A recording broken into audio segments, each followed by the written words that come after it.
Hello, I'm Aurélien Fabre. I am the Managing Director for Europe, Middle East and Africa. And today I have the pleasure to be with Brian Lisser, our Executive Vice President for Automation Solution and Smart Building Solution. So Brian, we just announced a few weeks ago that you took extended responsibility. So you are now in charge of both automation solution business and smart building solution. Can you tell us more? What is the implication for our partners and for our customer? Sure. It's great to be here, Aurélien, and to be with all of you. About a month ago, right, when Jay left, I was given the responsibility for Smart Building Solutions, as you said. And I think it's an opportunity for us to accelerate our strategy even faster. Because as you know, and I think as most of our partners know, like we've combined a lot of our go-to-market capabilities already. But behind that, right, we're still doing things differently because you have an automation solutions segment, a smart building segment, making life a little bit more challenging for our commercial teams. And so I think this is an opportunity for us to go faster around doing consistency in terms of our processes and how we do things.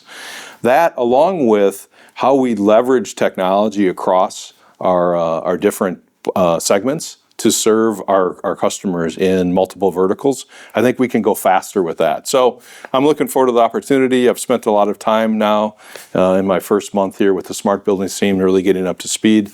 But I think the things that we're focused on around, selling connectivity, attachment across verticals, moving to solutions is all still what we're working on. And I think now it's given us an opportunity to go a little bit faster. So thanks for those words, Brian. So I guess it's also reinforcing our positioning towards the vertical, right, and the 12 vertical market we have been selecting. So can you tell us a bit more about this? Yeah, this is taking a little bit of time, I think, for us. But what we've tried to do is say a vertical market does not belong to a segment. So Automation Solutions doesn't own verticals, right? The verticals are owned by our market and our customers, and we want to serve them with all of our capabilities across both segments. So as you said, right, we don't think about, logistics or material handling as an industrial automation vertical. We think about it as a Belden vertical where we're going to bring our full capability to solve their problems. Yeah. So I guess our partners and customers should see bigger impacts, right, with this consolidation of the two. Another question I have for you is the world is evolving quite fast those days, right? If we are checking the news daily, some new policy might apply. So how do you think Belden is positioned to react to this uncertainty and to this fast-paced world those days? And I know that's on a lot of people's minds, not just in Belden, but everywhere, right? And the pace of kind of uncertainty and geopolitical activities, I guess, is just increasing, right? So even before the new administration in the U.S., things were still also, we had a lot of uncertainty and things happening between the different regions, and now it's just accelerated. But I really feel confident where Belden's at and where we're positioned. There's going to be, for sure, short-term kind of noise and things, but if you link over the mid to long term, I think we're really well positioned to be better positioned than our competitors. Let me put it that way.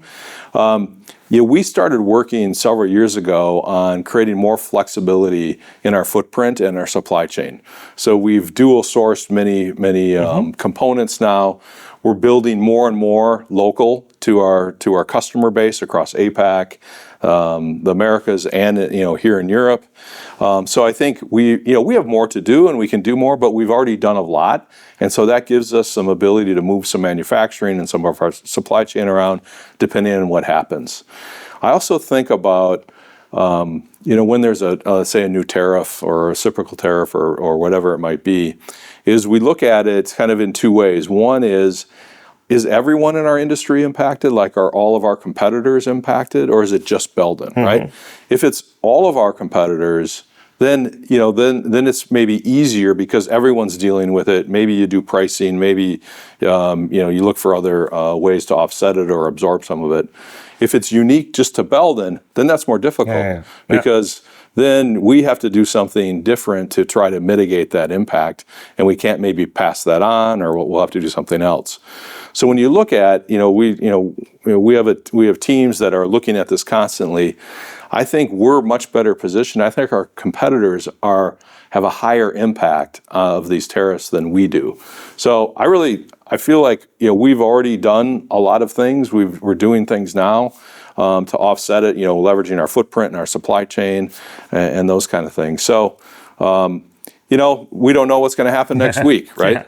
But in terms of how Belden's positioned, the flexibility we've built in, the teams we have, and of course, working with our partners on mitigating this for our customers, I think we're in a really good position. So we have been announcing a few days ago our Q1 earning results. Can you tell us more a little bit how you have been seeing Q1 and what's your outlook for Q2? I think overall for the corporation, we're really pleased with our Q1 results overall. We beat our revenue and our earnings estimates again. I think that's 6 quarters in a row and 17 out of the last 18, I think, which is really impressive, and people maybe lose sight of that. The combination of our team working with our partners, we're doing well. We're really doing well in executing. But one thing maybe I'd like to highlight, and I think very well, but I think we also recognize across Belden, is that the team in EMEA has been doing very well. We've been building quarter over quarter now for over a year in terms of our progress. There's just really good momentum being built around driving our product business, driving our solutions business, really focusing on our key verticals and working with our partners to drive results. And I really feel like we've got this foundation in place, and we're just going to keep building. And I think we're still trying to understand some of the dynamics in Europe or in investment cycles, but it sounds like it'll be probably more positive if you look, in the future than it has been if you look in the past. So we're really optimistic about what's happening here, the work that you're doing, the work you're doing with our partners. We're really confident in our future. Great. Thanks, Brian. I really appreciate to spend these few minutes together. And I'm really looking forward, along with our channel partner and our customer and our Belden team in EMEA, to do a strong Q2 and a strong remaining of the year. Thank you. Thank you.